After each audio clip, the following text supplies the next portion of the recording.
नमस्कार, मैं मृदुला श्रीवास्तव सी न्यूज भारत में आपका स्वागत करती हूं। वक्त हो गया है न्यूज आर का।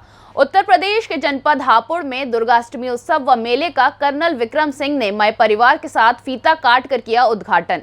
आपको बता दें कि अंग्रेजी शासन में राजा उमराव सिंह की जमींदारी थी। उन दिनों कुचेश्वर किला राजा उमराव सिंह की पौत्री की शादी पंजाब प्रांत में की गई थी। पौत्री के कोई संतान न होने पर वह अपने घर किला कुचेश्वर आई थी, जहां पर एक दुर्गा देवी माता मठ था। जो पुजारी इस मठ में पूजा करते थे, उन्होंने कहा कि माता रानी से संतान उत्पत्ति के लिए मन्नत मांग लो, वह आपकी मुरादें जरूर पूरी करेंगी। कुछ दिन बाद ही उनको संतान की प्राप्ति हो गई। तब उन्होंने माता के मठ के पास ही एक मंदिर का निर्माण कराया और उसमें माता रानी की एक मूर्ति विराजमान कराई। लगभग 250 वर्षों पहले दुर्गा माता की मूर्ति की स्थापना हुई थी और वह आज भी मंदिर में विराजमान है। मूर्ति अष्ट धातु की बनी है। आज दुर्गा अष्टमी के दिन मुख्य अतिथि मनोज तिवारी सांसद कुचेश्वर किला पहुंचने वाले थे, परंतु किन्हीं कारणों से नहीं पहुंच पाए। वहीं कर्नल विक्रम सिंह ने मय परिवार के साथ फीता काट कर मेले का उद्घाटन किया।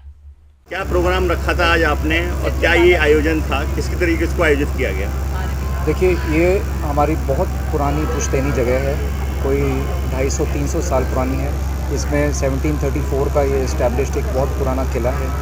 इसके अंदर हम लोग जैसे 5th या 6th जनरेशन के लोग हैं, बट जो हमारा मंदिर है वो है, इसकी प्रथा 250 साल पहले से। जैसे पहले ये एक मठ था, उसके बाद जैसे पहले बताया गया आपको कि इसके अंदर बहुत सारी प्रार्थनाएँ हुई, मन्नतें मांगी गईं, और जब वो वाकई सच आईं तब उसके बाद ये बहुत ही सुंदर मंदिर बनाया गया।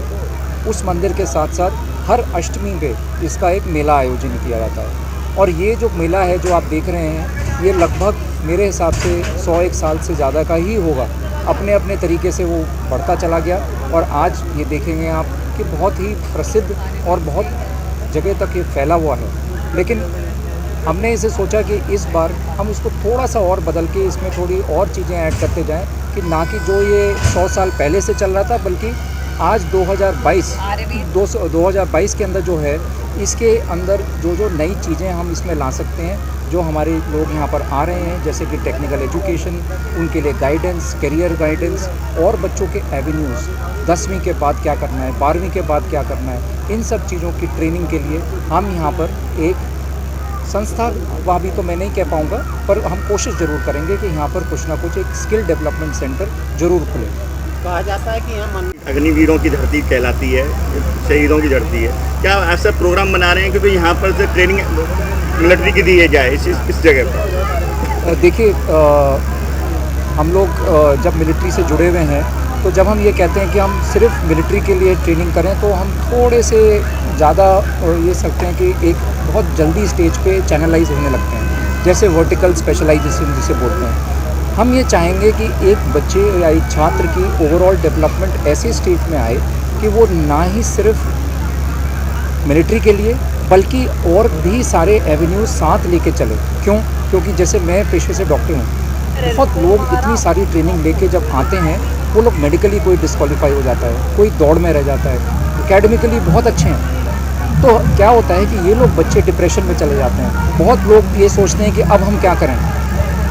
यहाँ पर जब डेवलपमेंट उस तरीके का देंगे, जब उनको हम ऐसी शिक्षा देंगे कि अगर जो आपका जो लक्ष्य है, वो लक्ष्य सिर्फ ये सक्सेस के लिए एक लक्ष्य होना चाहिए, पर ऐसा नहीं होना चाहिए कि अगर जो वो लक्ष्य प्राप्त नहीं हुआ तो हम उसके बाद बिल्कुल टूट जाते हैं और बिखर जाते हैं। हमारा डिफरेंस यही आएगा कि हम उसको ओवरऑल डेवलपमेंट में गाइडेंस मिले कि अगर जो ये नहीं तो उसके साथ में पैरेलल और क्या क्या कर सकते हैं। कितने दूर दराज से लोग यहाँ पर आते हैं? मेरे हिसाब से यहाँ पर 100, 150, 200 किलोमीटर की रेडियस से आते हैं, और बल्कि ये भी होता है कि जो लोग यहाँ के पले पड़े हैं या जिनका एक्सपीरियंस बहुत अच्छा रहा है और वो अलग अलग देशों में और यहाँ अलग अलग स्टेट्स में गए हैं, वहाँ से भी लोग आते हैं। और ज़रूरी नहीं है कि वो सिर्फ अष्टमी पे आते हैं, वो लोग आते ही रहते हैं थ्रू आउट द ईयर, पर अष्टमी पे बहुत ज़्यादा लोग आते हैं। सांसद जी का प्रोग्राम था सर, किस कारणों से ये सांसद जी नहीं आ पाए? देखिए, सांसद जी से हम जब पहले मिले थे, उन्होंने कहा था कि वो यहाँ पर पहले भी आ चुके हैं, तो इस वजह से उन्होंने कहा था कि मैं अपनी पूरी कोशिश करूँगा। उनके अष्टमी होने के कारण उनके 4 प्रोग्राम्स थे। उन्होंने कहा कि जैसे ही अगर जो फिट बैठता है तो मैं चाहे आधे घंटे या 10 या 15 मिनट के लिए भी आऊँ, पर मैं अपनी तरफ से पूरी कोशिश करूँगा। आज उनका जो प्रोग्राम था सुबह से, जैसे जब बैक टू बैक प्रोग्राम्स होते हैं, कहीं ना कहीं डिले तो हो ही जाती हैं, तो इस वजह से उनकी तरफ से यही हमें सूचना मिली कि उनका प्रोग्राम डिले है, इसलिए वो नहीं है। तो उन्होंने कहा हमारी तरफ से जो हमारा मैसेज है वो ज़रूर आप सबको दीजिए, और वही हमने आपको बोला, और वही हमने उनसे भी रिक्वेस्ट किया था कि सर आप भी अपनी तरफ से यही चीज़ें हमारी जनता को बोलेंगे, बताएंगे, उसी का प्रचार करेंगे। धन्यवाद। हापुड़ से सी न्यूज संवाददाता सचिन की रिपोर्ट। फिलहाल के लिए इस खबर में बस इतना ही। देश और दुनिया की तमाम खबरों को जानने के लिए देखते रहिए सी न्यूज भारत। हर खबर आपके साथ, आपके हाथ।